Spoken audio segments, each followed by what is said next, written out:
আসসালামু আলাইকুম, কেমন আছেন? আশা করি মোটামুটি সবাই ভালো আছেন। তো ঈদে একটা ছুটির পর আমরা আবার ব্যাক করলাম। অ্যান্ড আসলে আবার যেটা দেখা যাচ্ছে খুবই গরম একটা সময়। তো আমরা আমাদের যে পেন টেস্টিং সিরিজ যেটা শুরু করেছিলাম, ওই পেন টেস্টিং সিরিজটা আবার কন্টিনিউ করছি। ক্রিপ্টোগ্রাফি এর সেকেন্ড ভিডিওতে আপনাদের স্বাগতম জানাচ্ছি। সো আজকে থেকে আরো অনেকগুলো ফার্দার জিনিসগুলো জানবো। লাস্ট ক্লাসে আমরা অনেক কিছু জেনেছি, লাইক ক্রিপ্টোগ্রাফি কি, আসলে কিভাবে কাজ করে, এটার প্রসেসটা কি, আমাদের প্লেন টেক্সট থেকে সাইফার টেক্সটে যে কনভার্ট হচ্ছে এটা কোন প্রসেসে হচ্ছে, সেগুলো আমরা আলোচনা করেছিলাম। এখন আজকে থেকে একটা ফার্দার জিনিসপাতি আমরা জানবো। তো যেহেতু ডিটেলস কথাবার্তা অনেক কিছুই আছে, তো আমরা একটু সরাসরি মেইন টপিকে চলে যাই। তো যখন একটু থিওরি নিয়ে একটু বেশি কথাবার্তা বলা লাগে তখন স্লাইড ইউজ করি, বাট আমি বেশিরভাগই আসলে স্লাইড ইউজ প্রিফার করি না আসলে। But for couple of class about cryptography এখানে থিওরি অনেক বেশি আসলে, এবং অনেকগুলো জিনিস আমাদের একটু ডিটেলসে জানতে হবে। তো সেই জন্য আমরা এটা জানার চেষ্টা করব। লাইক হোয়াট ইজ সাইফার, একটু ইতিহাস নিয়ে আমরা জানবো। ইভলিউশন বলতে বোঝানো হচ্ছে যে ক্রিপ্টোগ্রাফির একটু ইতিহাস সম্পর্কে আমরা জানবো, এটা কিভাবে আসছে, কোথা থেকে আসছে ওইগুলো নিয়ে জানবো, এবং এটা হিস্ট্রিতে কখন কখন কিভাবে ব্যবহার করা হয়েছিল সবগুলো নিয়ে আমরা একটু জানার চেষ্টা করব একটু সহজে।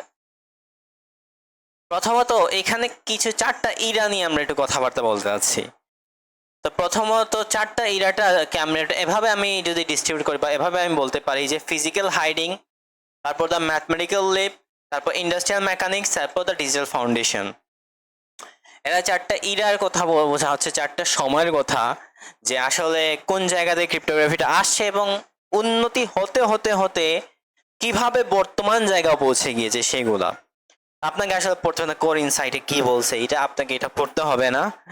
এগুলো আছে, কিছু জিনিস আছে, আমি মাল্টিপল জিনিস মানে আমি আসলে এআইও ইউজ করে আমি শিখি অনেকগুলা জিনিস, অনেক কিছু জিনিস আছে বই থেকে আমি কালেক্ট করি, কিছু জিনিস মিডিয়াম থেকে রাইটাও করি, এইভাবেই হচ্ছে আমার শেখা। মাল্টিপল রিসোর্স আমি ফলো করি, এন্ড আই যে মাল্টিপল রিসোর্স আমি ফলো করে শিখছি সেগুলো আমি এক জায়গায় করে, মানে আমি যেগুলো পাঁচটা শিখেছি সেগুলো এক জায়গায় করে আপনাকে দিচ্ছি, এটাই। তো এই জন্য একটু গুরুত্ব সহকারে আমরা ব্যাপারটাকে বোঝার চেষ্টা করব, ইগনোর করব না, ঠিক আছে? সো প্রথম দুইটা জিনিস বা দুইটা কনসেপ্ট আমি বলতে চাচ্ছি, একটা হচ্ছে হাইডিং নামে একটা জিনিস আছে, আরেকটা হচ্ছে স্ক্র্যাম্বলিং। এই দুটো ডেফিনেশন অনেকে আসলে বোঝে না। লাইক হাইডিং বলতে কি বোঝাচ্ছে আর স্ক্র্যাম্বলিং, হাইডিং আর স্ক্র্যাম্বলিং কিন্তু সেম জিনিস না। প্রথম কথা, হাইডিং মানে হচ্ছে লুকানো, স্ক্র্যাম্বলিং মানে হচ্ছে লুকানো না, সামনেই আছে বাট তবু বোঝা যাচ্ছে না। এটাকে আমি কিভাবে বোঝাতে পারি যে যেমন ধরেন আমার কাছে 10 টাকা আছে, বা ধরেন 1000 টাকা আছে। কেউ একজন আমার কাছে টাকা পায়, কিন্তু ওই 1000 টাকা আমার আজকে গুরুত্বপূর্ণ, আমি তাকে অন্য দিন দিব। তো সে আমার সামনে দিয়ে আছে, সে কোনোভাবে যে বুঝতে পারে আমার কাছে 1000 টাকা আছে, সে হয়তো নিয়ে নিবে। তো আমি অন্য রাস্তা ধরলাম, বা আমি তার সামনে দিয়ে গেলাম বাট আমার টাকাটা লুকায় গেলাম। এটাকে হাইডিং বা স্ক্র্যাম্বলিংটা হচ্ছে যে সেম জিনিসপাতিই আছে। এটা উদাহরণটা এভাবে বলতে পারি যে আমি একটা মেসেজ এক জায়গাতে আরেক জায়গায় পাঠাচ্ছি, হয়তো পাঠানোর ক্ষেত্রে কেউ একজন মানে মানে ধরা পড়ে গেলাম আমি, এবং তৃতীয় কোনো একজন ব্যক্তি, যে কোনো একজন ম্যালিশিয়াস অ্যাক্টর হতে পারে, সে কোনোভাবে আমার মেসেজটা পড়ে ফেললো, এটা আর হিডেন থাকলো না। সো অ্যাকচুয়ালি হাইড করা যায়, বাট স্ক্র্যাম্বলিং বলতে তখন আমি বুঝাবো যে এই টেক্সটটা আসলে সেমই আছে, বাট আমি এটাকে অ্যালগোরিদম কি মানে ক্রিপ্টোগ্রাফি ব্যবহার করে এমন একটা ফরম্যাটে নিয়ে গেলাম যেটাকে আমি সাইফার টেক্সট বলছি। তখন সে আসলে এমন একটা ফরম্যাটে নিয়ে গেল, সেটা একদম ভালগার টেক্সট বা ট্র্যাশ একটা টেক্সটে কনভার্ট হয়ে গেল, যেটা আসলে পেয়ে গেলেও আসলে কেউ পরে কোনো কিছু মিন করতে পারছে না বা কোনো একটা সেন্স মেক করতে পারছে না। এটাকে বলা হয় স্ক্র্যাম্বল টেক্সট। তো যখন আমি ক্রিপ্টোগ্রাফি নিয়ে কথাবার্তা বলি, আপনি স্টেগনোগ্রাফি এই ওয়ার্ডটা আসলে অনেকবারই আসবে, কারণ স্টেগনোগ্রাফি এটা ফরেন্সিক্স এর আন্ডারে আমরা পড়লেও স্টেগনোগ্রাফি একটা গুরুত্বপূর্ণ জিনিস আসলে। স্টেগনোগ্রাফি আপনি সিটিএফ যখন কম্পিটিশন আপনি খেলা শুরু করবেন, স্টেগনোগ্রাফি এইটা অনেকবারই শুনবেন। স্টেগনোগ্রাফি মানে হচ্ছে যে কোনো একটা জিনিস, সেটা হচ্ছে ছবি হতে পারে, ভিডিও হতে পারে, অডিও হতে পারে, এইটার মধ্যে, বা এটাকে আরো সহজে বললে যে কোনো কিছু জিনিস এটা, কারণ বর্তমানে 2026 সালে সে বললে আমি অডিও ভিডিও ইমেজের মধ্যে আমি কোনো কিছু হাইড করে রাখতে পারি। বাট ইতিহাসের ক্ষেত্রে যদি বলি, আজ থেকে 4000 বছর আগে রোমান সাম্রাজ্য, গ্রিক সাম্রাজ্য, তারপর মিশরের সাম্রাজ্য, ওরা কি করছিল, কোন একটা অবজেক্ট আছে ওই অবজেক্টের মধ্যেই আসলে ওরা টেক্সটটা হিডেন করে রাখছিল, এটাকে বলা হয় স্টেগনোগ্রাফি। তো এই স্টেগনোগ্রাফি ইউজ করে ওরা মূলত কি করেছিল, যে আসলে কোনো একটা অবজেক্টের মধ্যে কোনো একটা মেসেজ হিডেন করে একটা জায়গাতে আরেকটা জায়গায় পাঠিয়েছিল এবং সেটা তারা ব্যবহার করেছিল। কিন্তু 2026 সালের কনটেক্সটে বললে স্টেগনোগ্রাফি আসলে এই যে ডিজিটাল যেগুলা, মানে আমরা তো এখন ডাটা পাঠাই অনলাইনে ডাটা পাঠাচ্ছি, আমি যখন ইমেজ অডিও ভিডিওর মধ্যেই আমরা কোনো কিছু ডাটা হাইড করে পাঠাই সেটাকে স্টেগনোগ্রাফি বলবো। বাট মেইন কনসেপ্টটা তো বুঝছি যে কোনো একটা অবজেক্টের ভেতর কোনো ডাটা আমি এটা লুকিয়ে রেখে আমি পাঠানো। এখন এই স্টেগনোগ্রাফির সাথে দুইটা জিনিস খুবই রিলেটেড, একটা হচ্ছে ট্রান্সপোজিশন সাইফার, একটা হচ্ছে সাবস্টিটিউশন সাইফার। এই দুইটা আসলে কই থেকে আসছে? আমরা গত ক্লাসে পড়েছিলাম যে ক্রিপ্টোগ্রাফি 3 ধরনের হয়ে থাকে: classical cryptography, modern cryptography and quantum cryptography. Classical cryptography character নিডিল করে থাকে। এই ক্লাসিক্যাল ক্রিপ্টোগ্রাফির ভেতরে দুইটা টেকনিকের নাম হচ্ছে, একটা হচ্ছে ট্রান্সপোজিশন সাইফার আর একটার নাম হচ্ছে সাবস্টিটিউশন সাইফার। ওকে, এখন ট্রান্সপোজিশন সাইফার, সাবস্টিটিউশন সাইফার দুইটাই আমাদের এই স্টেগনোগ্রাফির সাথে খুবই রিলেটেড। এখন এইটা আসলে স্টেগনোগ্রাফির সাথে খুবই রিলেটেড হওয়ার কারণটা কি? এর মানে কারণটা কি হতে পারে আপনার মনে হয়? এর কারণটা হচ্ছে যে, বা এটা খুবই রিলেটেড, এর বড় একটা আমাদের কারণটা হচ্ছে আমরা যে ডাটাটা আসলে স্ক্র্যাম্বল টেক্সটটা পাঠাচ্ছি সেইগুলো আসলে কোনো একটা অবজেক্টের মধ্য দিয়ে পাঠাচ্ছি, কোনো একটা অবজেক্টের মধ্য দিয়ে লুকিয়ে পাঠানোর চেষ্টা করছি, সেটাকে আবার স্ক্র্যাম্বল করতেছি, যে ডাটাকে আমি পাঠাইতেছি সেটাকে স্ক্র্যাম্বল করতেছি, আবার কোনো একটা অবজেক্টের মধ্য দিয়ে পাঠাচ্ছে। এই জন্য, কারণ হিস্টোরিক্যাল কনটেক্সটে স্টেগনোগ্রাফি অনেক বেশিবার ইউজ করা হয়েছে। ক্রিপ্টোগ্রাফির ইতিহাস এখন না, ক্রিপ্টোগ্রাফির ইতিহাস অনেক পুরনো, আজ থেকে 4000 বছর আগে থেকে ক্রিপ্টোগ্রাফি ব্যবহার করা হয়। ক্রিপ্টোগ্রাফির অনেকগুলো টেকনিক আমরা ব্যবহার করি তখন থেকে। তবে এটা হিস্টোরিক্যাল কনটেক্সটে উন্নত হতে হতে হতে বর্তমান জায়গায় এসেছে। কিন্তু আমরা ক্লাসিক্যাল ক্রিপ্টোগ্রাফি এখন তেমন একটা ব্যবহার করি না, আমরা মডার্ন ক্রিপ্টোগ্রাফি, আমরা বাইনারি নিয়ে বর্তমানে ডিল করে থাকি। বাট এইগুলা আসলে অনেক আগের। সো ক্রিপ্টোগ্রাফি নতুন কোনো কিছু না, এটা অনেক পুরনো একটা জিনিস। সো এখন ট্রান্সপোজিশন সাইফারটাকে, সাবস্টিটিউশন সাইফারটাকে এক লাইনে এখানে কিছু জিনিস বলেছে, বা এইটা নিয়ে আবার ডিটেলসে আমরা কথাবার্তা বলবো। তো ট্রান্সপোজিশন বলতে হচ্ছে যে ডাটাটা আছে ওইটা আমি কোনো কিছু আমি চেঞ্জ করবো না, বাট ওইটাকে রিঅ্যারেঞ্জ করবো। লাইক হ্যালো যদি থাকে, হ্যালো এর পজিশন আমি চেঞ্জ করে ফেলবো। আর সাবস্টিটিউশন মানে হচ্ছে যে একটা ক্যারেক্টারের বদলে আরেকটা ক্যারেক্টার বসানো। এটা কিভাবে ইউজ হয় আমরা সেটা সামনে জানবো। ওকে, সো প্রথমত আর্লি স্টেগনোগ্রাফি নিয়ে একটু জানা যাক। আর্লি স্টেগনোগ্রাফিতে আমরা দ্য ট্যাটুড সার্ভেন্ট নামে একটা টেকনিক ব্যবহার করতাম। এইটা ব্যবহার করে আমরা কোন একটা ডাটা একটা জায়গা থেকে আরেকটা জায়গায় পাঠাতাম হিডেন ওয়েতে। এটা স্টেগনোগ্রাফি একটা টেকনিক। এটা প্রসেসটা ছিল যে কোন একজন কিং, এটা মতো কই ইউজ করা হইতো, এটা হচ্ছে 6th century BCE. Greek ruler Histiaeus initiates a revolt against Persian king Darius. তো আসলে আমাদের গ্রিকের সাথে পার্সিয়ানে, মানে পার্সিয়ান বলতে আসলে পারস্য দেশ, সেটা বর্তমান নামটা হচ্ছে সম্ভবত ইরান। তো ওইটার সাথে যুদ্ধ ছিল। তো এই যুদ্ধের সময় আসলে ডাটা সেন্ড করার প্রয়োজন ছিল আমাদের গ্রিক যে রুলার ছিল তার। তো সে ওই সময় টেকনিক ইউজ করেছিল।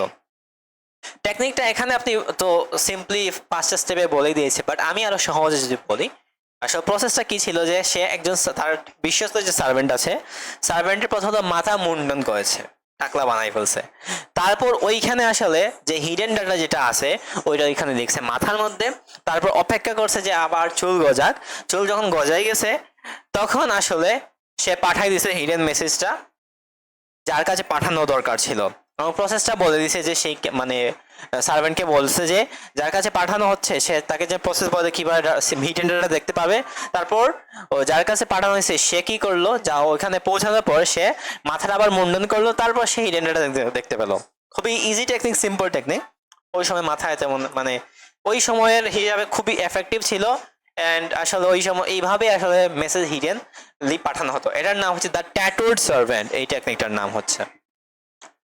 তারপর আরেকটা জিনিস আছে, বাট এইটা বলার আগে আমি যে জিনিসটা নিয়ে বলতে চাই, এইটা আসলে বুঝার আগে আরেকটা জিনিস আমাদের বুঝতে হবে। Wait a minute, wait. এটা বলার আগে আমি আরেকবার একটু একটা ইন্টারেস্টিং জিনিস নিয়ে বুঝতে হবে। সেটা সাবস্টিটিউশন সাইফার। এখন এমনি এমনি মেসেজটা আসলে পাঠানো হয়নি, সো এটা আসলে একটা মূলত সাবস্টিটিউশন সাইফার ব্যবহার করা হয়েছে।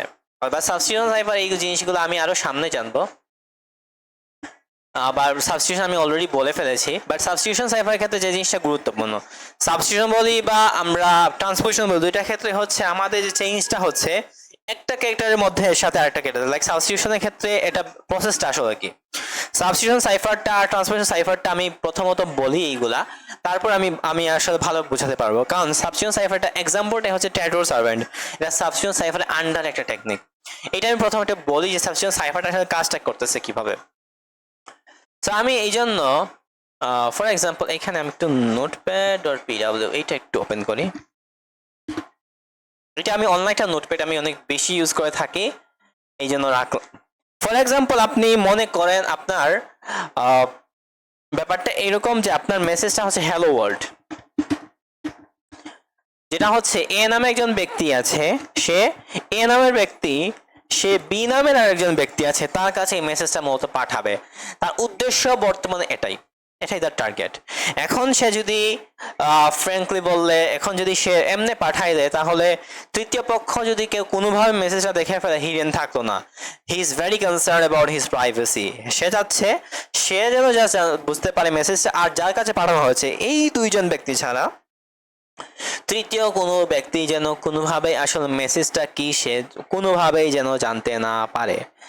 সো এইটা আসলে কিভাবে করা যায়, তো এইটা আমি ফিক্স করতে পারি, বা এইটা আমি মতো ক্রিপ্টোগ্রাফি ইউজ করে, এটা একটা টেকনিক বা ক্লাসিক্যাল ক্রিপ্টোগ্রাফি আন্ডার একটা টেকনিক যেটার নাম হচ্ছে আমরা সাবস্টিটিউশন সাইফার ইউজ করে এটাকে আমি হিডেন রাখতে পারি। তো এটা কিভাবে আমি যদি বলি, ফর এক্সাম্পল আমি বললাম যে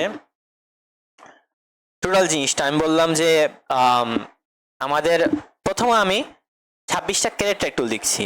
আমি মানে 26টা ক্যারেক্টার যে আমাদের ইংলিশ অ্যালফাবেটে আছে, এ আছে, বি, সি আচ্ছা দরকার আছে কেন লিখতেছি বলবো। আমি এটা বলতেছি না যে আমি আপনাদের ইংলিশ শেখাচ্ছি, বাট এটা দরকার আছে এটা বোঝানোর জন্য। D E F G H I J K L then M N O P Q R S T U V W X Y Z.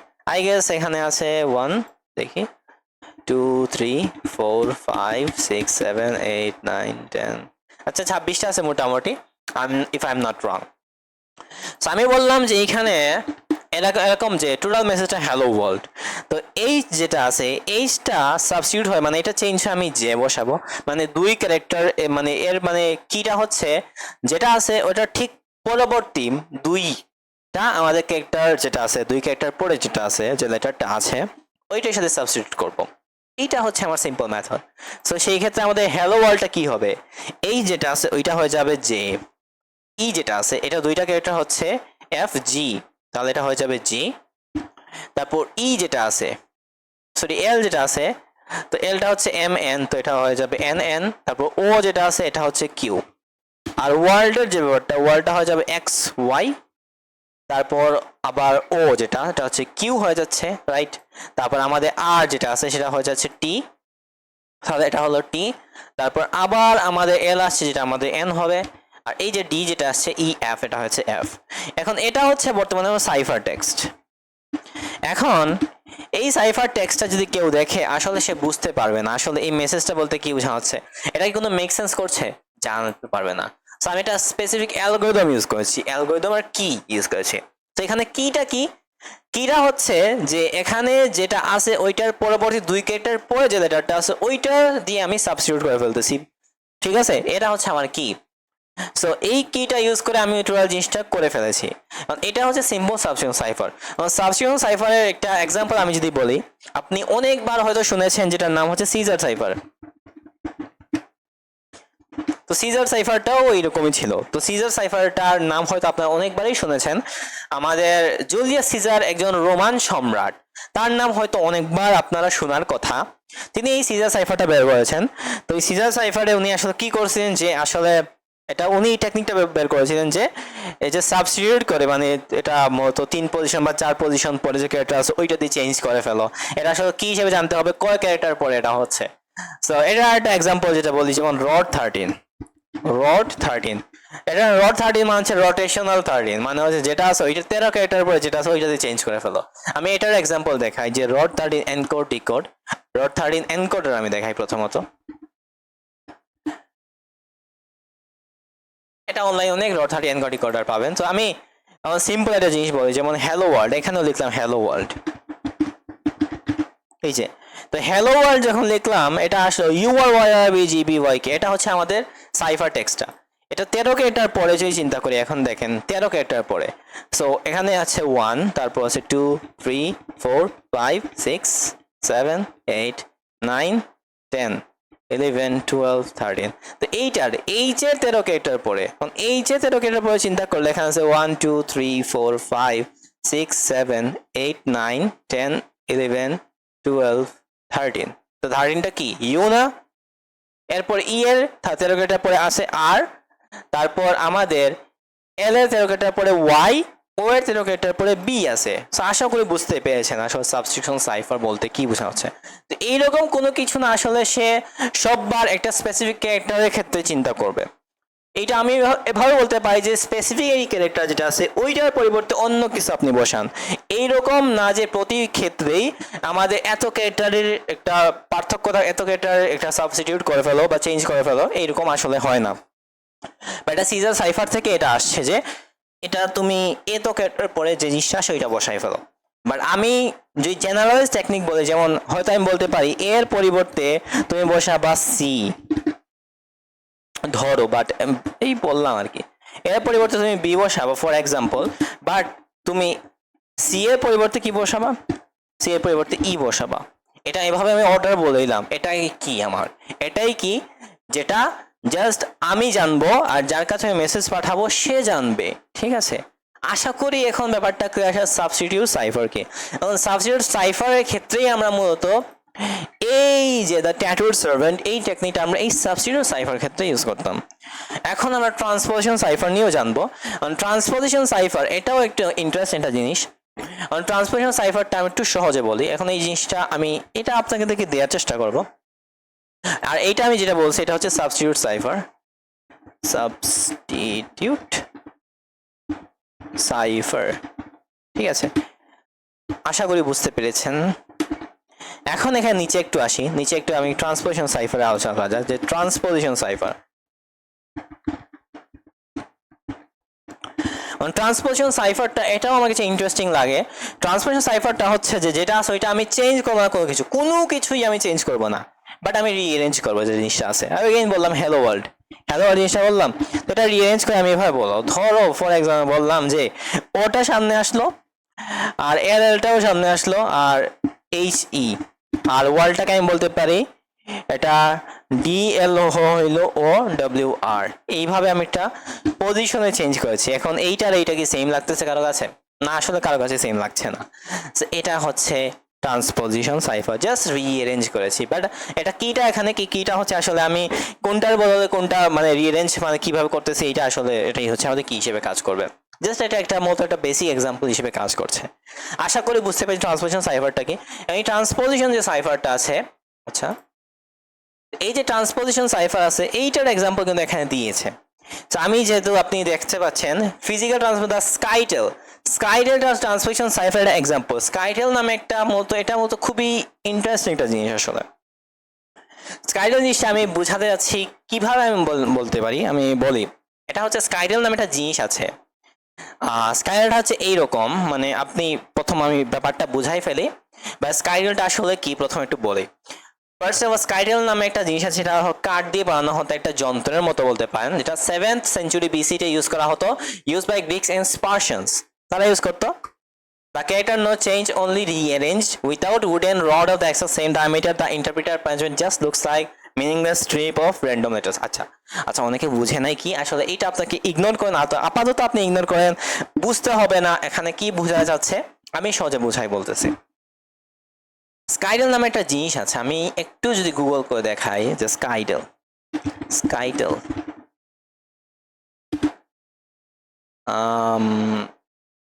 স্কাইডেল cryptography, let's say. আপনি একটু ইমেজেসে চলে যান। স্কাইডেলটা হচ্ছে এই ধরনের একটা টেকনোলজির মতো। এটা আসলে রোমান সাম্রাজ্য বা ওই সময় ইউজ করা হয়তো, বা এটাও বলতে পারেন। এটা আসলে কিভাবে, এটা হচ্ছে যে একটা এক্সাক্ট এটা ডায়ামিটারটা সেট আপ করতো স্কাইডেল সাইফার। এইটা এখান থেকে আমি আরো ভালো বুঝতে পারি। আমি যদি এখান থেকে দেখাই আপনাদেরকে, একটা রডের মতো। এই রড হচ্ছে এ টাইপ অফ পেপার ও leather was wrap around a rod. একটা পেপার এটা টানাইয়া আমি একটা রডের সাথে আমি মুড়াই ফেলবো। প্রথমত খুবই টেনে টেনে টেনে মুড়াই ফেলবো। এটা এক্সাক্ট ডায়ামিটারটা ফলো করতে হবে, কত ডায়ামিটার আমি টানাই রাখছি। ওই ডায়ামিটার ফলো করে ওইখানে আমার মেসেজটা আমি লিখবো। ওইখানে আসলে আমার হিডেন মেসেজটা কি সেটা লেখা থাকবে। সো এখন এখানে সেম ডায়ামিটার আপনাকে জানতে হবে যে আসলে সেন্ডার কত ডায়ামিটার ইউজ করতেছে। এই সেম ডায়ামিটারেই যদি সে টানাইয়া কেউ দেখে স্কাইডালে, তাহলে সেটা পড়তে পারবে। তো সিস্টেমটা হচ্ছে একটা রডের আন্ডার একটা স্পেসিফিক ডায়ামিটারে টানায় একটা পেপার রাখা হবে, মুড়িয়ে রাখবো, আর সেইখানে আমি হিডেন মেসেজটা লিখবো। তো হিডেন মেসেজটা ওইখানেই থাকবে। এটা আমরা মূলত ট্রান্সপোজিশন, জেনারেলি আমরা এখানে ট্রান্সপোজিশনটা ইউজ করে থাকি।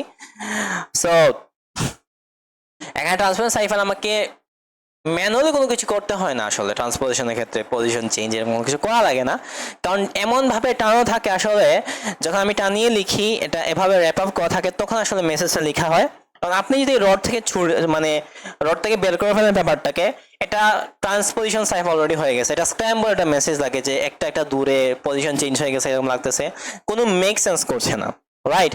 কোনো মেক সেন্সই করে না। তখন তখন আপনি আসলে কি করেন, তখন যে জিনিসটা করা হয়, যার কাছে মেসেজ পাঠানো হচ্ছে সে যদি আবার সেম ডায়ামিটার ফলো করে এটাকে ইউজ করে, তাহলে এটা সে মেসেজটা পড়তে পারে। ব্যাপারটা আমি আরো সহজে বোঝাই যে আমি একটা হোয়াইট বোর্ড একটা অনলাইন হোয়াইট বোর্ড আমি ইউজ করি। দেখেন এটাকে এইভাবে চিন্তা করবো। আবার এরকম একটা রড আছে,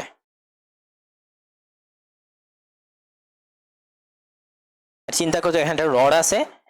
তো এই রডের আপনি র্যাপ আপ করলেন পেপার, র্যাপ আপ করলেন ধরেন, আর এটা স্পেসিফিক ডায়ামিটারে, ডি দিয়ে ডায়ামিটার বুঝাইলাম, স্পেসিফিক ডায়ামিটার টানে রাখলেন। এখন এইখানে আপনি যা মেসেজ লিখবেন, for example hello, let's say hello, এত টানায় লিখছেন। আসলে আপনি এখন যদি একটা পেপারটা রিমুভ করেন আপনি এই স্কাইডল থেকে, তাহলে আসলে একটা ট্রান্সপোজিশন সাইফার হয়ে গেছে। পজিশনে একটা হেরফের, বোঝা যাচ্ছে না আসলে কি, আসলে মেক সেন্সই করছে না, রাইট? এটা কোনো মেক সেন্সই করছে না তখন। সো এটা তখন স্ক্র্যাম্বল একটা মেসেজ হয়ে যায়। এখন আপনি যার কাছে মেসেজ পাঠিয়েছেন তার কাছে যদি মেসেজটা পাঠান, সে যদি সেই ডায়ামিটারেই মেসেজ মানে এটা স্কাইডের সাথে জড়ায়, তাহলে আসলে সে এক্সাক্ট মেসেজটা দেখতে পারবে। আশা করি বুঝতে পেরেছেন, ব্যাপারটা সহজ। এটাই আমরা মূলত ইউজ করা হয়তো। তো এই যে এনক্রিপ্টটা কিভাবে করতো, সেন্ডার করতো wrap parchment around wooden rod, write message across one line, fill rest with random characters. সেটা যেটা করা হতো, যে এটা ব্যাপারটা কনসেপ্টটা হচ্ছে এইরকম ছিল যে আমাদের যে রেস্ট, যেটা খালি যে অংশটা, সেটা আমরা র্যান্ডম ক্যারেক্টার দিয়ে আমরা বসাই ফেলতাম। আর যেগুলা বসানো ছিল ওইগুলা ওইখানে টানানো অবস্থায় আমরা লিখতাম। আর ডিক্রিপ বা রিসিভার করতে wrap parchment around identical rod message appears. আশা করি বুঝতে পেরেছেন, খুবই সহজ একটা জিনিস, আসলে কঠিন কিছু না। এখন আমরা একটু ইন্টারেস্টিং জিনিসের দিকে যাওয়া যাক। আমরা একটু মানে লেভেল আপ করতে চাচ্ছি, লেভেল আপ, একটু সামনের দিকে আগানো যাক। তো সামনের দিকে আমরা আগাবো বা লেভেল আপ আসলে কিভাবে করতে যাচ্ছি আসলে, এখন ম্যাথমেটিক্যালি আমরা মনো আলফাবেটিক সাবস্টিটিউশন, তারপর পলি আলফাবেটিক সাবস্টিটিউশন, সাবস্টিটিউশনের ক্ষেত্রে আমরা মূলত একটু ব্যাপার নিয়ে জানতে চাচ্ছি। তো সাবস্টিটিউশন নিয়ে যখন আমরা কথাবার্তা বলছিলাম, ভাই আমরা কি বলছিলাম একটু যদি মনে করেন, আমরা বলছিলাম সাবস্টিটিউশন হচ্ছে যে একটা ক্যারেক্টারের বদলে আরেকটা ক্যারেক্টার সাবস্টিটিউট করে চেঞ্জ করে এখানে আনা, রাইট? স্পেসিফিক এটা অর্ডারে হতে পারে, অর্ডারে নাও হতে পারে, ঠিক আছে? তো এখানে জাস্ট একটা ক্যারেক্টারের বদলে আরেকটা ক্যারেক্টার। সো ওইটা একটু লেভেল আপ করছি। সো মনো আলফাবেটিক সাইফার একটা জিনিস আছে এখানে, আর একটা পলি আলফাবেটিক সাইফার আছে। এগেইন জুলিয়াস সিজার এই কনটেক্সটটা এখন আনছে, জুলিয়াস এখন কনটেক্সটে এসে ফেলছে। তো 50 BC তে একটা সিজার সাইফার নামে একটা জিনিস আসলো। মনো, কেমিস্ট্রি যারা পড়ছেন মনো বলতে বোঝেন ওয়ান, ওকে? মনো, রাইট, এইসব আপনারা অবশ্যই শুনেছেন আমার মতে। মনো বলতে ওয়ান বোঝানো হয়। তো মনো আলফাবেটিক সাইফার বলতে বোঝানো একটা ক্যারেক্টারের বসানো আরেকটা ক্যারেক্টার বসানো, এন্ড একটা স্পেসিফিক অর্ডারে বসানো, লাইক বলতে পারেন যেটা আছে ওইটা পরপর দুই ক্যারেক্টার পরে যেটা আসবে সেটাই, ফর এক্সাম্পল লাইক তো মনোআলফাবেটিক সাইফার বলতেছে যে ইউজ এ সিঙ্গেল অ্যালফাবেট সোয়াস one letter for others using a fixed key. Fixed key বলতে কি বোঝানো হচ্ছে যে স্পেসিফিক অর্ডারে যাচ্ছে, যা হচ্ছে স্পেসিফিক অর্ডারে যাচ্ছে। ফর এক্সাম্পল শিফট বাই 2 যদি বলি তাহলে এর পরিবর্তে সি, বি এর পরিবর্তে ডি বসবে। এটা হচ্ছে মনো আলফাবেটিক সাইফার। জাস্ট সাবস্টিটিউশন বলতে যখন বলছিলাম তখন বলছিলাম যে স্পেসিফিক কোনো কিছু হতে পারে, লাইক এর পরিবর্তে সি, এফ এর পরিবর্তে আই। আসলে এখানে অর্ডার ছিল না, জাস্ট সাবস্টিটিউশন বলতে। বাট মনো আলফাবেটিক যখন বললাম সাবস্টিটিউশন সাইফার আন্ডারে যখন বললাম মনো আলফাবেটিক, তাহলে এটা অর্ডার ওরা ফিক্স করবে, অর্ডারে যাবে। লাইক আমি বললাম যে যেটা আছে ওইটা আপনি 3 ঘর পরে যেটা আছে সেটা দিয়ে আপনি সাবস্টিটিউট করে ফেলেন এটা, এবং এটা টোটাল যে আমাদের প্লেন টেক্সট আছে ওইটা ফলো করে ওরা সাইফার টেক্সট জেনারেট করবে আসলে। ঠিক আছে, আশা করি বুঝতে পেরেছেন। এখন হিস্টোরিক্যাল কনটেক্সটে যখন কথাবার্তা বলে, হিস্টোরিক্যাল কনটেক্সট আমাদের আসলে কি বলে, highly secure at the time. ওই সময় খুবই সিকিউর একটা জিনিস ছিল, ওই সময় এইসব জিনিস তেমন একটা মানে মানুষ বের করতে পারতো না। কারণটা হচ্ছে ওই সময় আমরা কোন জিনিসের কথা বলতেছি, আজ থেকে 2000, 3000, 4000 বছর আগের কথা বলছি। ওই সময়ে শিক্ষিত মানুষের সংখ্যা খুবই কম ছিল, মানুষ পড়তে পারতো খুবই কম, সেই হিসেবে এগুলো খুবই সিকিউর ছিল। Scholars estimate only 10 to 20% of the population could even read, adding a natural layer of security. এই জন্য এটা খুবই সিকিউর ছিল, আশা করি বুঝতে পেরেছেন। এখন এইটা আসলে আমরা বের করতে পারতাম ফ্রিকোয়েন্সি অ্যানালাইসিস ব্যবহার করে। ফ্রিকোয়েন্সি অ্যানালাইসিস আমার যতটুকু মনে পড়ে লাস্ট ক্লাসে পড়েছিলাম যদিও, বাট তবু আমরা একটু রিক্যাপ করে ফেলবো আজকের ক্লাসে আবার। ঠিক আছে, সো এটা প্যারা নেওয়ার মতো কোনো কিছু হবে না, আমরা খুবই সহজ এটা এক্সপ্লেন করবো, প্যারার কিছু নাই আসলে। ঠিক আছে, সো আসলে আমরা এটা ক্রিপ্টোগ্রাফি যদি কোনো একটা ব্রেক করতে চান তাহলে আপনি মূলত ফ্রিকোয়েন্সি অ্যানালাইসিস যদি করতে পারেন তাহলে পারবেন। তো ফ্রিকোয়েন্সি অ্যানালাইসিসটা হচ্ছে আসলে কোন ক্যারেক্টারগুলো বা কোন লেটারগুলো আসলে আমরা ইংলিশে যখন কথাবার্তা বলি তখন সবচেয়ে বেশি কোনগুলো ইউজ হচ্ছে, সবচেয়ে কম কোনগুলো ইউজ হচ্ছে, এবং এটা মনো আলফাবেটিকের ক্ষেত্রে এই কনটেক্সটে কিভাবে এটা আসতেছে। ঠিক আছে, ফর এক্সাম্পল আপনি গ্রাফটা যদি খেয়াল করেন, ই যেটা আছে এটা সবচেয়ে বেশি বার আসে 8 বার, তারপর এ এটা সবচেয়ে কম বার আসে, তারপর বি 6 বার আসে, তারপর সি আসে 4 বার, ডি আসে 4 বারেরও কম, আর সবচেয়ে কম আসে ভি, এক্স, জেড। এই তিনটা সবচেয়ে বেশি ইউজ করা হয় আমাদের ইংলিশে। ঠিক আছে, তো মনো আলফাবেটিকের ক্ষেত্রে এটা কিভাবে কনটেক্সটে আসতেছে এটা আমরা অলরেডি গত ক্লাসে পড়ছি, ক্রিপ্টোগ্রাফি ফার্স্ট ক্লাসে। তো সেকেন্ড ক্লাসে আবার একটু পড়া যাক, বাট আমরা মনো আলফাবেটিকের নিয়ে যখন কথাবার্তা বলছি ওই কনটেক্সটে আমরা এখন কথাবার্তা বলবো আসলে। So monoalphabetic ciphers are easily broken by analysing patterns. কোন মানে প্যাটার্ন আমরা ব্রেক করতে পারি, প্যাটার্ন যদি একটু ফলো করি যে আসলে কোনগুলো সবচেয়ে বেশি ইউজ হচ্ছে কোনগুলো কম ইউজ হচ্ছে, এইটা মাথায় রাখলেই চলে আসলে। Because they use a single fixed shift alphabet. একটা মতো ক্যারেক্টার ইউজ হচ্ছে, এটা তারা এই প্যাটার্নটা আমরা একটু ফলো করতে পারি। The underline language pattern remain intact. Visual proof বলতেছে ইংরেজিতে letters like et and appear far more often than z or x. et এই তিনটা লেটার সবচেয়ে বেশি ইউজ হয়। If cipher letter M appears most frequently in a secret message, a code breaker can consistently assume M is actually E. এটা আমরা বলতে পারি যে আমরা সাইফারে ধর M অনেক বেশি বার আসছে, আমি বলতে পারি হয়তো এটা E হতে পারে। তো instantly cracking the cipher's foundation. So আমরা ফ্রিকোয়েন্সি অ্যানালাইসিস করলে আসলে ব্রেক করা পসিবল। বাট এটা যদি আমি বলি মনো আলফাবেটিক সাইফারের ক্ষেত্রে যে একটা অর্ডার যাচ্ছে, এটা আসলে আরো বেশি ইজি। আমি মানে 26টা এখানে সর্বোচ্চ এইভাবে যদি চিন্তা করেন যে আমার লেটস আপনি জানেন না কোন একটা সাইফার ইউজ করা হয়েছে, বাট এটা আসলে কোন ধরনের মানে এটা সাইফারটা আপনি ব্রেক করতে যাচ্ছেন, এটা ব্রেক করা যায় আসলে কিভাবে, ব্রেক আসলে করতে পারেন আপনি কিভাবে, এটা আপনি অ্যাজিউম করতে পারেন। বাট এইটা এই টোটাল জিনিসটা বোঝা আগে আমি আরেকটা জিনিস আমি আপনাদের বোঝাতে চাইবো, যেটা আপনাদের বোঝা গুরুত্বপূর্ণ, হয়তো গত ক্লাসে মিস করে ফেলছি, এই জন্য আমি এখন বুঝাই দেবো। ঠিক আছে, সো চলেন এটা বোঝা যাক ক্রিপ্টোগ্রাফি এই জিনিসটা কনটেক্সটে আসলে কিভাবে আসছে। সো প্রথমত এটা জিনিসগুলো ফাউন্ডেশন কনসেপ্ট বুঝেন। প্রথমত কই থেকে আসে এগুলো, ক্রিপ্টোলজি, এটার নাম কখনো শুনেছেন?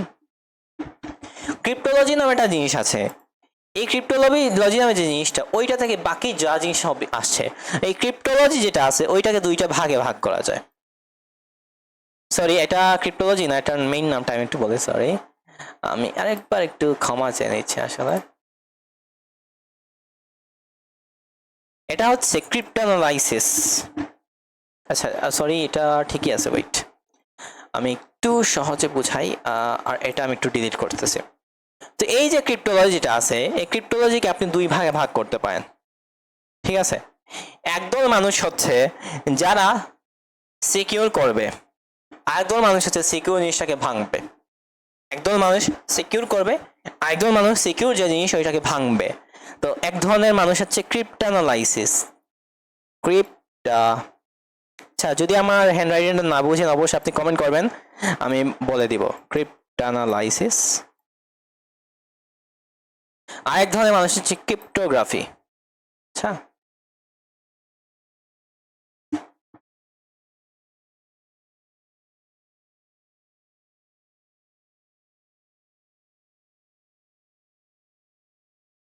সরি আমি মাউস দিয়ে লেখাতে খুবই মানে উইক হয়ে গেছি বর্তমানে। একটা সমস্যা, মাউস দিয়েই সুন্দর লিখতাম যখন আমি ফিজিক্সের ক্লাসে নাম এইচএসসি লেভেলের।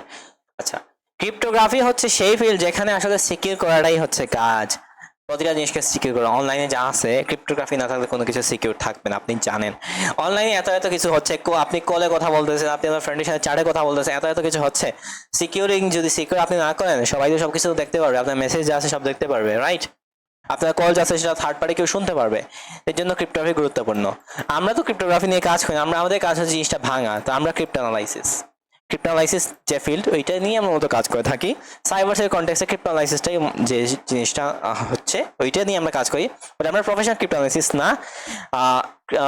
দুইটা জিনিস যদি বলেন যে দুইটা জিনিস আপনি যদি পিওরলি যদি শিখতে চান, তাহলে ম্যাথামেটিক্স আপনি এক্সপার্ট হতে হবে। আসলে খুবই এটা সত্যি কথা, আপনি ম্যাথামেটিক্স যদি এক্সপার্ট না হন, পিওরলি এই দুইটা জিনিসে কাজ করতে পারবেন না। সাইবার সিকিউরিটির জন্য তো আপনি ম্যাথামেটিক্স লাগতেছে না এত বেশি, আপনি একটু একটু হালকা হলেও ম্যাথ লাগবে ভবিষ্যতে, সেগুলো আমি শিখাই দিব। যারা সায়েন্স ছাড়া অন্য ব্যাকগ্রাউন্ডে তাদের একটু কষ্ট হবে, বাট আসলে এটা করা লাগবে, কোনো কিছু করার নেই। বাট বেসিক লেভেলে বর্তমানে লাগবে না। বাট ctftime.org এই ওয়েবসাইটে যখন আপনি সিটিএফ আপনি খেলতে যাবেন, আপনার আসলে ক্রিপ্টোগ্রাফি চ্যালেঞ্জেসের জন্য ম্যাথমেটিক্স জানতে হবে, ঠিক আছে? বাট বর্তমান কনটেক্সটে লাগবেন। তো আমরা ক্রিপ্টোনালাইসিসের আন্ডারেই আছি, যারা ভাঙবে আমরা সিকিউর করবো না আসলে, ঠিক আছে? আশা করি বুঝতে পেরেছেন, সহজ কথা, রাইট? এখন যে জিনিসটাতে ছিলাম আমরা ওই জিনিসটাতে আবার ব্যাক করা যাক। এই যে ফ্রিকোয়েন্সি অ্যানালাইসিস নিয়ে কথা বলছিলাম যে আমরা মনো আলফাবেটিক সাইফার, সো মনো মানে ওয়ান, তো মনো আলফাবেটিক সাবস্টিটিউশন সাইফার নিয়ে যদি আমি এখন কথাবার্তা বলি, তাহলে ব্যাপারটাকে আপনি এই কিভাবে রিলেট করতে পারছেন? এভাবে আপনি বলতে পারেন যে মনো আলফাবেটিক বলতেছে একটা স্পেসিফিক একটা অর্ডারে যাচ্ছে, রাইট? একটা স্পেসিফিক অর্ডারে যাবে, লাইক দুইটা ক্যারেক্টার পরে এইরকম। তাহলে আমি বা এটাকে স্পেসিফিক বললে যদি সিজার সাইফার আমি চিন্তা করি, তাহলে মেবি আমি যদি এটা টেক্সট থাকে সেটা পসিবল কি হতে পারে যে 26টা অর্ডার হতে পারে। লাইক আমি এক ক্যারেক্টার পরে দেখবো, তারপর 2 ক্যারেক্টার পরে সাবস্টিটিউট করে দেখবো, 3 ক্যারেক্টার, এইভাবে করে 26 পর্যন্ত আমি গিয়ে দেখতে পারবো। এটা হচ্ছে possible combination. But just substitute বললে এটা তো কোনো অর্ডার ফলো করছে না, তখন আমাকে দেখতে হবে এখানে ফ্রিকোয়েন্সি অ্যানালাইসিস করে। ফ্রিকোয়েন্সি অ্যানালাইসিস করলে আমি দেখবো যে আসলে এখানে টোটাল যে সাইফার টেক্সট এটার মধ্যে কোন মেসেজ, মানে টোটাল মেসেজ আসলে কোন ক্যারেক্টার বা কোন লেটারটা সবচেয়ে বেশি ইউজ হচ্ছে, কোন লেটারগুলো কম ইউজ হচ্ছে, এটার উপর অ্যাজাম্পশন করে আমি মাল্টিপল কম্বিনেশন, মাল্টিপল প্যাটার্ন আমি ফলো করতে পারি, মাল্টিপল প্যাটার্ন আমি অ্যাপ্রোচ হিসেবে নিতে পারি। আসলে এইভাবে আসলে থিঙ্কিংটা করতে হয়। আপনারা অনেকেই আছে, আমি সত্যি কথা বলতে অনেকেই আছে এআই এর উপর অনেক বেশি নির্ভরশীল। যা কিছু দেই ভাই এআই মারবে, এটা বেসিক জিনিসপাতিও ভাই গুগল রিসার্চ করতে পারে না। এইটা খুবই খারাপ একটা অভ্যাসে পরিণত হচ্ছে। এইটা তাড়াতাড়ি একটু ফিক্স করেন। এআই হচ্ছে জাস্ট হেল্পার, আপনি আটকে যাচ্ছেন, কোনোভাবেই পারছেন না, ওই সময় এআই এর কাছ থেকে হিন্ট নিতে পারেন, but you should not be dependent on AI 100%, right? তো এটা একটু মাথায় রাখবেন, ঠিক আছে? এখন থেকে একটু মাথায় রাখবেন, এটা খুবই গুরুত্বপূর্ণ। আপনারা এটা যদি করেন, এআই এর উপর ডিপেন্ডেন্ট হন, আসলে আপনার মাথায় যে থিঙ্কিং, আউটসাইড দ্য বক্সে চিন্তা করা, ওইটা আর আপনার কখনোই সম্ভবই হবে না। তো এই জন্য আমি বারবার বলছি, ঠিক আছে? আশা করি এটা বুঝতে পারছেন এন্ড মাথায় ঢুকাবেন যে আসলে কি বলার চেষ্টা করছি। তো এটাই হচ্ছে মেইন কনটেক্সটে যেটা আমরা বলছিলাম। আশা করি বুঝতে পেরেছেন ফ্রিকোয়েন্সি অ্যানালাইসিসের কনসেপ্টটা। পলি আলফাবেটিক সাইফার নামে একটা জিনিস আছে। এখন মনো আলফাবেটিক জাস্ট একটা ক্যারেক্টার নিয়ে কথাবার্তা বলছিল, আর মনো আলফাবেটিক কম সিকিউর। এখন রেফারেন্স আবার বলি যে জিওভান্নি বাট্টিস্টা পোর্টা পাবলিশার্স, তিনি একজন ক্রিপ্টোগ্রাফার, তিনি 1563 সালের দিকে তিনি একটা জিনিস কি করলেন, একটা পেপার মতো আবিষ্কার করছেন, the secret of letters introduce the concept. আর 1586-তে Blaise de Vigenere develops the Vigenere cipher. Vigenere সাইফারটা পলি আলফাবেটিকের মধ্যেই পড়ে। ওইটার আগে জানতে পলি আলফাবেটিক বলতে কি বোঝানো হয়। সো পলি আলফাবেটিক আমরা একটা ক্যারেক্টার নিয়ে কথা বলছিলাম, বাট মনো আলফাবেটিক জাস্ট একটা ক্যারেক্টারের কথা বলছিলাম যেটা ভালনারেবল, যেটা ইজিলি ডিকোড করা যায়। পলি আলফাবেটিক দুইটা ক্যারেক্টার নিয়ে মূলত কথাবার্তা বলে। সো এটাকে আমি কিভাবে বলতে পারি, এভাবে দিয়ে চিন্তা করতে পারেন যে এটার ডেফিনেশনটা হচ্ছে যে ডিফিটস frequency analysis by using multiple alphabets to encode a single message. Instead of a single shift, the shift changes for every letter. So এই পলিআলফাবেটিক সাইফার যেটা বলে যে আমরা যখন মানে মনোআলফাবেটিক বলছিলাম তখন প্রতিটা মানে যা আছে টোটাল মেসেজে যা আছে যা লেটার আছে সবগুলোর জন্য স্পেসিফিক শিফট আমরা ইউজ করতাম, লাইক এক শিফট পরে দুই শিফট পরে যে লেটার আছে ওইটা ইউজ করো, সাবস্টিটিউট করে দাও। বাট পলিআলফাবেটিক বলে প্রতিটা লেটারের জন্য আলাদা আলাদা শিফট ইউজ করো। এটা আরো বেশি সিকিউর হিসেবে এটা ইউজ হয়। ওকে, এটাই হচ্ছে polyalphabetic cipher and it is much secure. যেটা আমি বলছিলাম আগেই যে আমরা যখন জাস্ট সাবস্টিটিউশন বলছিলাম, সাবস্টিটিউশনের ক্ষেত্রে এটা বাধ্যতামূলক না যে আমাকে স্পেসিফিক অর্ডার ইউজ করতে হবে, বা স্পেসিফিক অর্ডার ইউজ করলে ওইটা মনোআলফাবেটিক স্পেসিফিক অর্ডার যদি ইউজ না করি, প্রতিটা লেটারের জন্য আলাদা আলাদা যদি শিফট আমরা ইউজ করি, শিফট কি হিসেবে ইউজ করি, ওইটা আমাদের পলি আলফাবেটিক এবং এটা আরো বেশি সিকিউর হয়ে যায়। এখন পলি আলফাবেটিকের মধ্যে একটা জিনিসের নাম হচ্ছে আমাদের ভিগনের সাইফার। তো এই ভিগনের সাইফারটা আমরা খুব সহজে বোঝার চেষ্টা করব।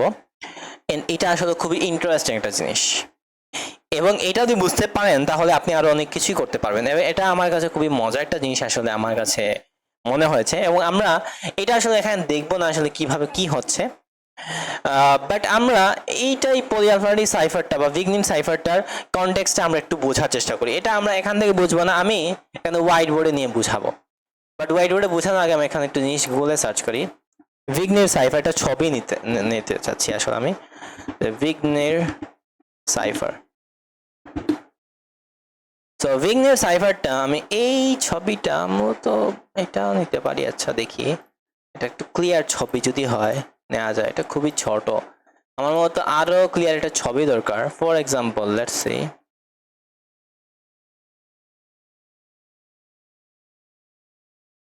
মেবি এটা কাজ করতে পারে, বাট এটাও একটু জানি না কেন ভাই, এত ছোট ছবি এটা কেউ দেয়? এইটা কাজ করতে পারে হয়তো, ইয়েস। সো আমরা এইটা একটু ইউজ করি, এন্ড এইটা আমরা এখানে নিয়ে আসি, চলেন। ওকে, এটা নিয়ে আসা যাক এখানে।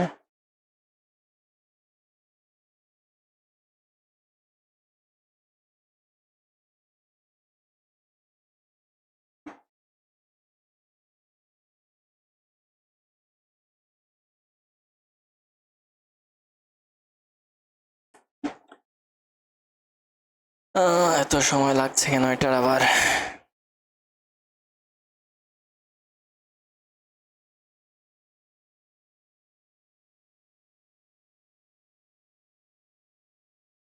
সমস্যা নেই, এটা আমরা আরো এইভাবে, ওকে একটু সরি, কন্ট্রোল ভি।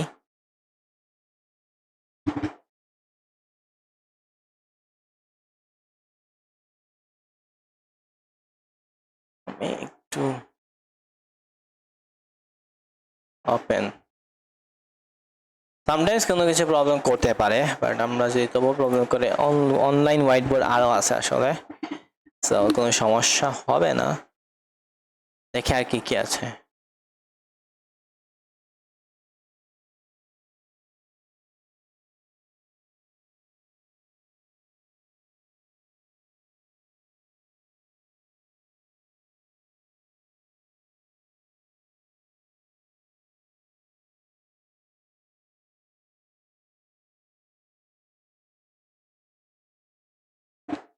আচ্ছা, এখানে আমি কোনো অবজেক্ট দেওয়ার দরকার নেই, বাট আমি একটা ছবি দিতে যাচ্ছি, লাইক লেটস সে,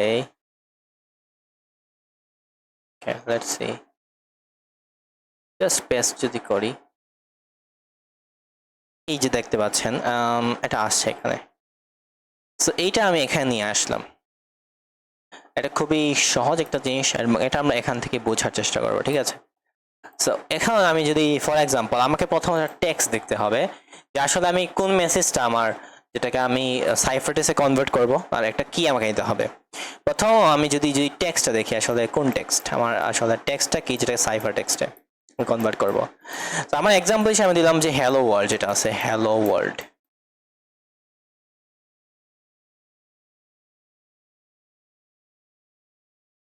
এটা হচ্ছে আমার একটা মেসেজ। এন্ড কি হিসেবে আমি কি ইউজ করতে পারি, কি হিসেবে ধরেন টাইগার হচ্ছে আমার কি, এটা কি নিতে হবে আর একটা মেসেজ, তো টাইগারটা হচ্ছে আমার কি, ঠিক আছে? তাহলে উইথাউট এনি স্পেসে আমি যদি দেখি ওয়ান টোটাল কয়টা লেটার বা কয়টা ক্যারেক্টার ইউজ হয়েছে, 1 2 3 4 5 6 7 8 9 10, 10টা ক্যারেক্টার ইউজ হয়েছে, আমি এখানে লিখে ফেলি।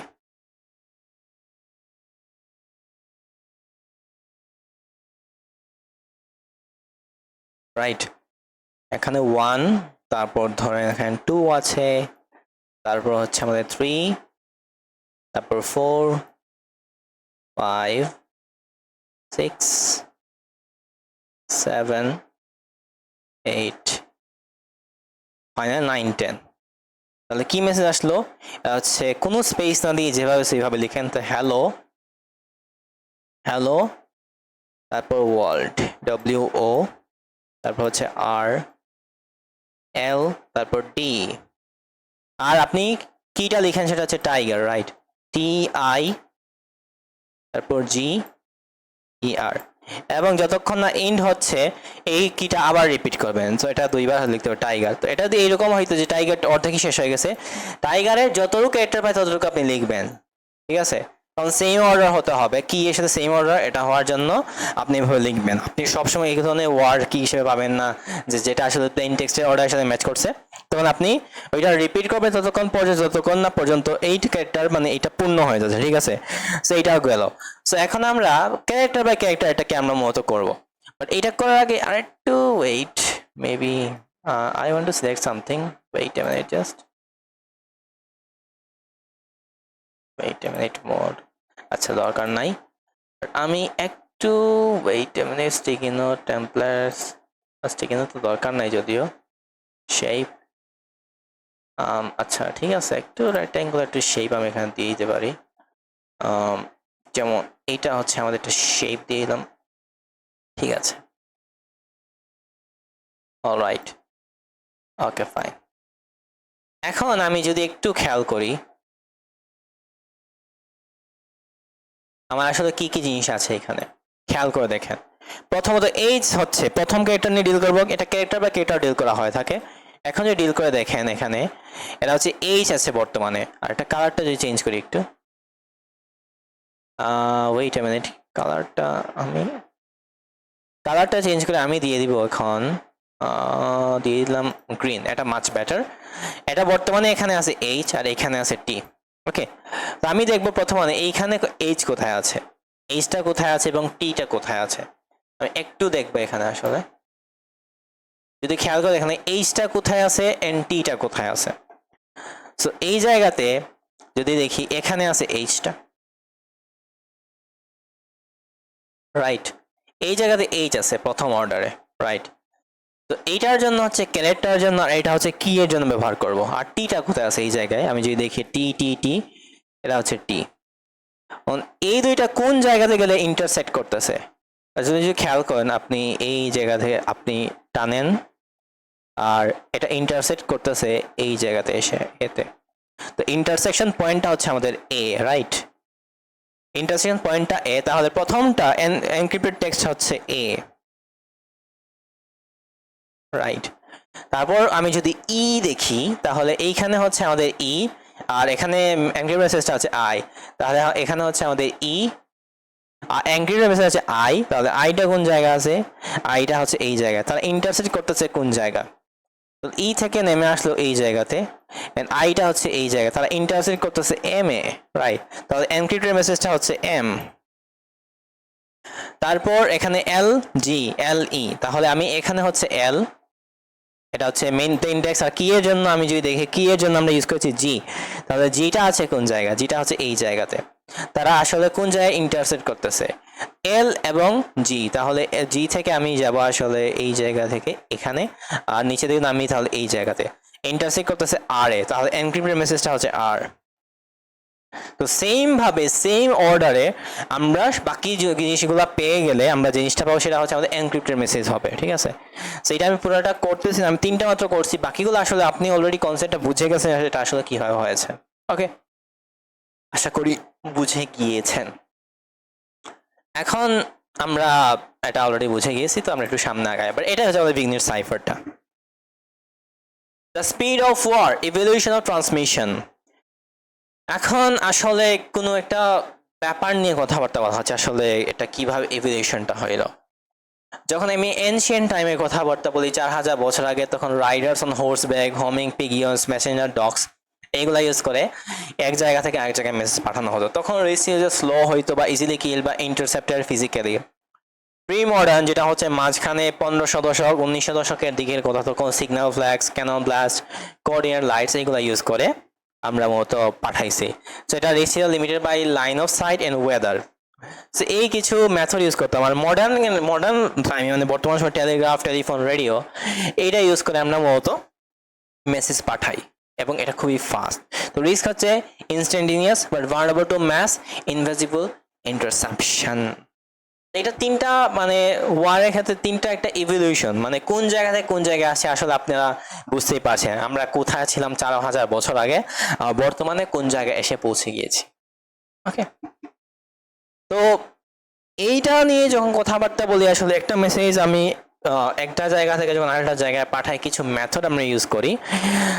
দুইটা মেথডের নাম আমি একটু লিখলাম এখানে। এটা হচ্ছে মোর্স কোড, আর এটা হচ্ছে লাইট সিগন্যালস। প্রথম মোর্স কোড আমি যদি ইউজ করি, মোর্স কোডটা হচ্ছে যে এটা invented by Samuel F B. Morse before the American civil war, send electric signals over copper wire enabling their instant messaging.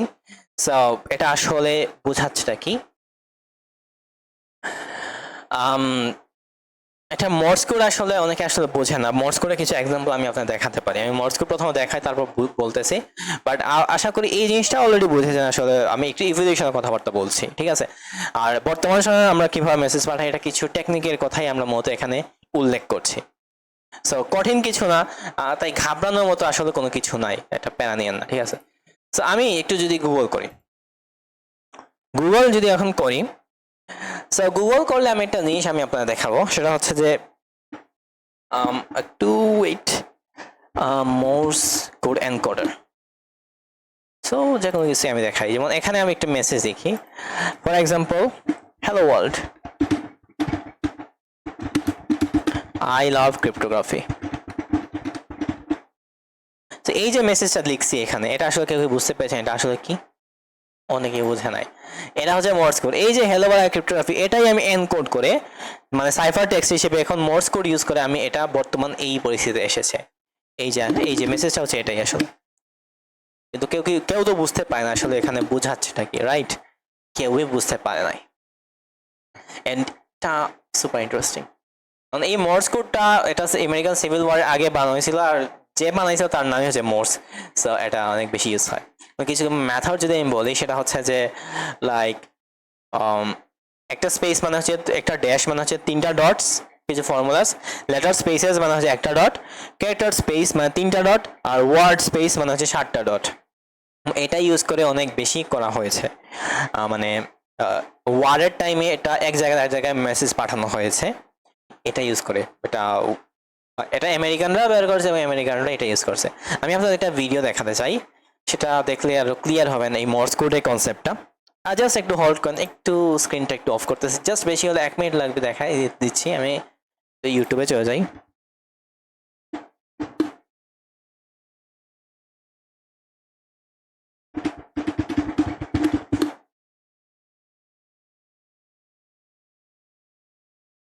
এই যে আমি অলরেডি পেয়ে গেছি, আমি একটু ভিডিওটা দেখাই আমি আপনাদেরকে।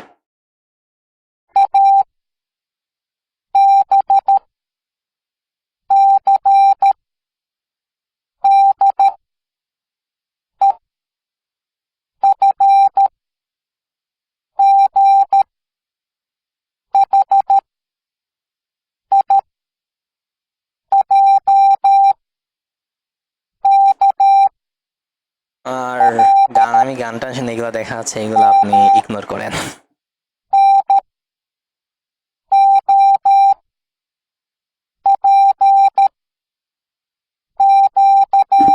So, এইগুলো আসলে কয়েকটা দেখতে পাচ্ছি, এই ভিডিওটা আমি আপনাদের দোকানে দিয়ে দিব, সমস্যা নেই, ঠিক আছে, প্যারা নেই এটা। সো আশা করি বুঝতে পেরেছি মোর্স করে কনসেপ্টটা, এটা আমার কাছে খুবই ভালো লাগছে আমি যখন পড়ছিলাম। সো এটা হচ্ছে মোর্স কোড কনসেপ্টটা। এখন ফ্ল্যাশ সিগন্যালিং আরেকটা টেকনিক। তো ফ্ল্যাশ সিগন্যালিং এর ব্যাপারটা হচ্ছে a visual version of Morse code. এই মোর্স কোডটা আমরা ভিজুয়ালি যখন রিপ্রেজেন্ট করতেছি এটা হচ্ছে flash signalling. The heliograph used two mirrors to capture and flash sunlight through range was strictly limited by weather and daylight. এটা অনেকেই ইউজ করা হতো। এখন এখন বর্তমান সময়ে যখন কথাবার্তা বলি, আমরা মেসেজ আসলে পাঠাই আমরা টেলিফোনের মাধ্যমে, রেডিওর মাধ্যমে। এখন টেলিফোনে এখন ভার্নাবিলিটি কি হতে পারে, কেউ লাইন কাট করে ফেলছে, শেষ, যোগাযোগ শেষ। So lines are strung on poles on ভারি in trenches. Alexander Graham Bell 1876 সালে এই টেলিফোন নামে একটা জিনিস বের করেছিল। সো ওই সময়ে টেলিফোন, যখন টেলিফোন আসলে শুরুর দিকে জাস্ট ধনী লোক, তারপর কোম্পানি আছে তারাই বেশি ইউজ করতো, তাদের কারণ এটাই তাদের সাধ্যের মধ্যে ছিল। গরিবরা মানে কমন যারা মানুষ তারা ইউজ করা সাধ্যের মধ্যে ছিল না। তখন আসলে ওয়ারের সময় এটা ইউজ করা হতো এক জায়গা থেকে আরেক জায়গায় মেসেজ পাঠানোর ক্ষেত্রে। বাট টেলিফোনটা লাইন, ওয়্যার লাইন ছিল, এক জায়গায় আরেক জায়গায় মেসেজ পাঠানোর ক্ষেত্রে যদি মাঝখান থেকে কেউ লাইন কেটে ফেলে, শেষ, কানেকশন কাট হয়ে যেতেছে। তারপর রেডিও নামে একটা জিনিস বের হলো। Instead of using wire line আমরা একটা রেডিও সিগন্যাল আমরা ইউজ করবো, wireless communication. Eliminate the risk of car wires, but new risk, এখন নতুন রিস্কও চলে আসছে এটার ক্ষেত্রে, which is receiver could intercept the signal invisibly. মাঝখান থেকে ইন্টারসেপ্ট করতেই তো পারে, রাইট? এটাই।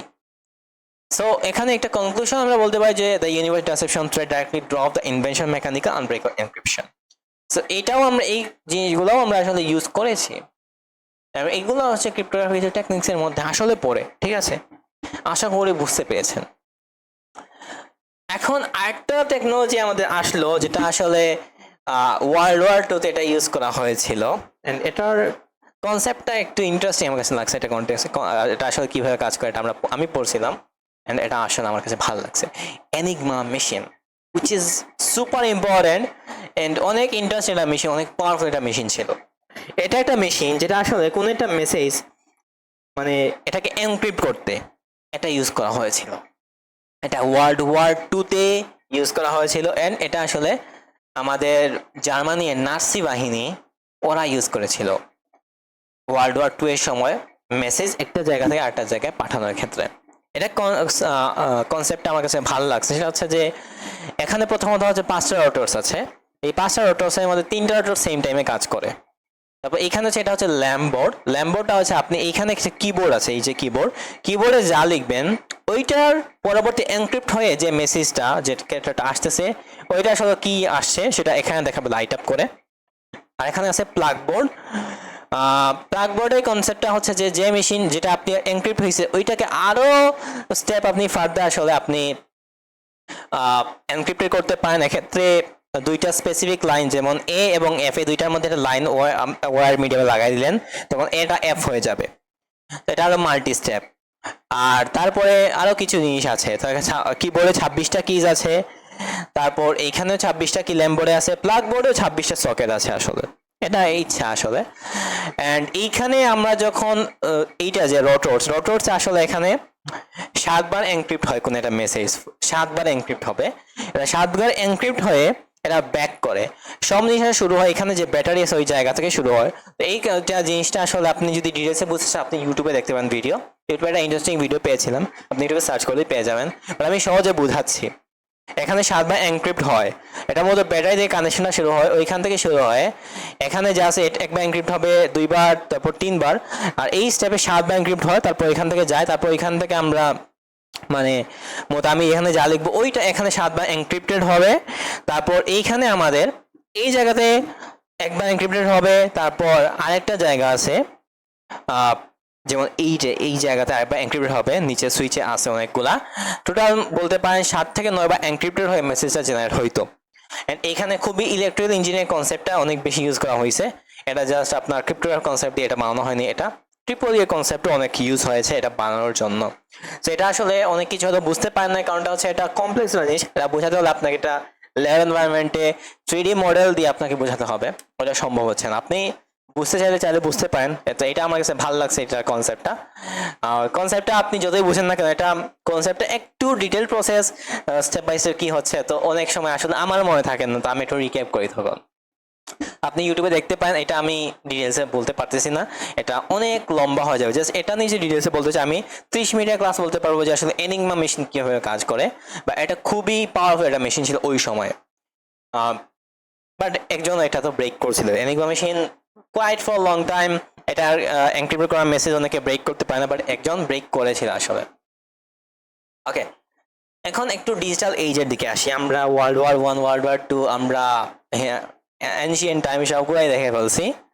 এখন ডিজিটাল এইজে আসা যাক, ক্রিপ্টোগ্রাফির কিছু কনসেপ্ট নিয়ে আমরা কথাবার্তা বলা যাক এখন। ক্লড শ্যানন, আমি ক্লড এআই এর কথা বলছি। ক্লড শ্যানন মানে খুবই বিখ্যাত একটা নাম ক্রিপ্টোগ্রাফির ক্ষেত্রে। 1941 সালে উনি বেল ল্যাবসে ক্রিপ্টোগ্রাফি কনসেপ্ট নিয়ে কাজ করেছেন। তো টার্নিং পয়েন্টটা হচ্ছে computer spread through government industry in the 1970 থেকে 70 দিকে যখন কম্পিউটারটা গভর্নমেন্টের ইন্ডাস্ট্রিতে ব্যবহার করা অনেক বেশি ব্যবহার করা হলো, ডিজিটাল অপারেশন বিকাম আর্জেন্ট। এখন ডাটা যেগুলো আছে ডিজিটাল ডাটা, ওইটা প্রোটেকশন আর্জেন্ট হয়ে গেল। The foundation was laid by Shannon, who was researching Boolean algebra and circuit switching. So তিনি মূলত দুইটা জিনিস রিসার্চ করছিলেন, একটা হচ্ছে বুলিয়ান আলজেব্রা, একটা হচ্ছে সার্কিট সুইচিং, যেগুলো উনি পরবর্তীতে মূলত ক্রিপ্টোগ্রাফিতে ইমপ্লিমেন্টেশন করেছিলেন। তো উনি মূলত 1941 সালে মূলত একটা রিসার্চ পেপার উনি লিখেছিলেন, যেটা পাবলিশ হয়েছিল 1949 সালে, আর এর নামটা ছিল mathematical theory of cryptography. And ওইখানে দুইটা কনসেপ্টের সাথে উনি পরিচয় করে দিয়েছে, একটা হচ্ছে ডিফিউশন, আর একটা জিনিসের নাম আমি ভুলে গেছি, এটা হচ্ছে কনফিউশন, এটা হচ্ছে ডিফিউশন, এগুলো আমি বলবো। বাট এটা ইম্প্যাক্টটা আসলে কি ছিল? ইম্প্যাক্ট হচ্ছে this single document establish cryptography not just as tool of war but as a rigorous mathematical science. অনেক বড় একটা ব্যাপার ছিল ওই সময়ের হিসাব করলে, এটা অনেক বড় একটা জিনিস ছিল। তো এখানে উনি দুইটা কনসেপ্ট নিয়ে আলোচনা করেছিলেন, এটা হচ্ছে আমাদের কনফিউশন, আর একটা কনসেপ্টের নাম হচ্ছে ডিফিউশন। এই দুইটা আসলে কি? কনফিউশনটা হচ্ছে obscuring any connection between the plain text. আচ্ছা, প্লেন টেক্সট, সাইফার টেক্সট কি, এই দুইটার মধ্যে কানেকশন, এগুলো হিডেন থাকতে হবে প্রথমত।